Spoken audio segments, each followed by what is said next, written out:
je m'appelle Karine Poidatz, je suis journaliste et réalisatrice. J'ai commencé ce métier il y a à peu près une vingtaine d'années. À ce moment-là, j'étais ce qu'on appelle JRI, journaliste reporter d'image. Alors pour ceux qui ne savent pas ce que c'est une double qualification, en même temps journaliste et en même temps caméraman. Et j'ai commencé à travailler pour les journaux télévisés, à tourner pour les magazines comme Envoyé spécial, comme Des Racines et des Ailes, comme TF1 Reportage. Et aujourd'hui, donc, je suis réalisatrice, mais je pars avec un caméraman et un ingénieur du son.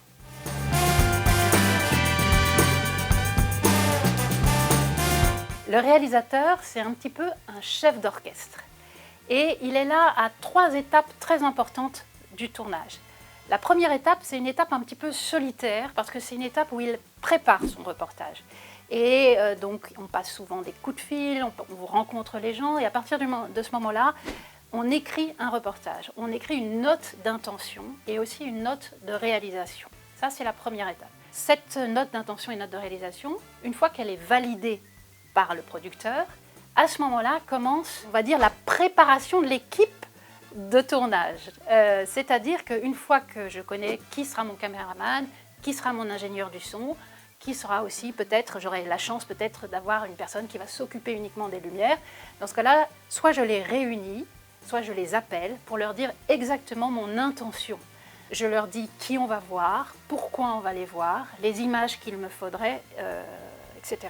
Et toutes ces informations vont aider mon équipe à être, non seulement à préparer son matériel, mais aussi à être performante sur le terrain. Et à ce moment-là, une fois qu'on est sur le terrain, j'ai préparé ce qu'on appelle un planning de tournage. Et tous les jours, je dis à mon équipe, voilà, on va se réveiller à telle heure, on va voir telle personne, on va faire une pause déjeuner.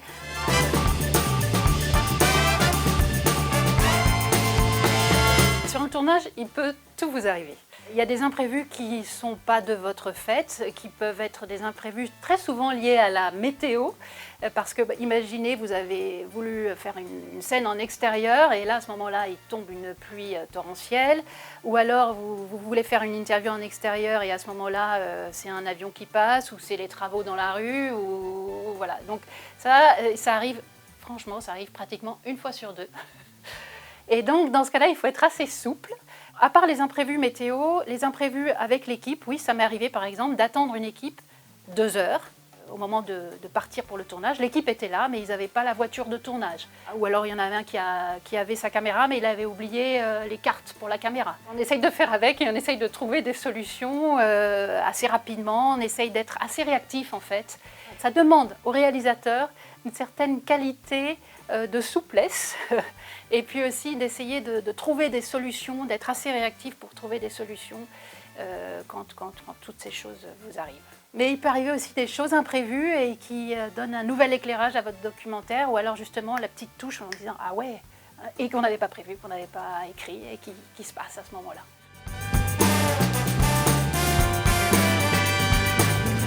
Quand vous allez partir en tournage, vous allez avoir vraiment un temps imparti. C'est-à-dire, si on vous dit c'est une journée de tournage, une journée de montage, et ben c'est qu'une journée de tournage et une journée de montage. Donc, il va falloir vraiment rentabiliser cette journée. Donc, pour l'optimiser au mieux, il faut écrire à l'avance, il faut faire un planning et vraiment essayer de respecter ce planning. Alors, ce que je vous conseille pour réaliser votre film et pour optimiser vraiment votre temps de travail, c'est d'écrire ce qu'on appelle un séquencier. C'est-à-dire que vous allez établir, alors certains peuvent dessiner, d'autres peuvent écrire, mais séquence par séquence, où vous êtes, qui vous allez interroger, les images qu'il faut que vous tourniez, avec quelle caméra. Par exemple, séquence 1, j'interviewe Madame Bidule, on est dans son jardin et elle ramasse ses pommes de terre.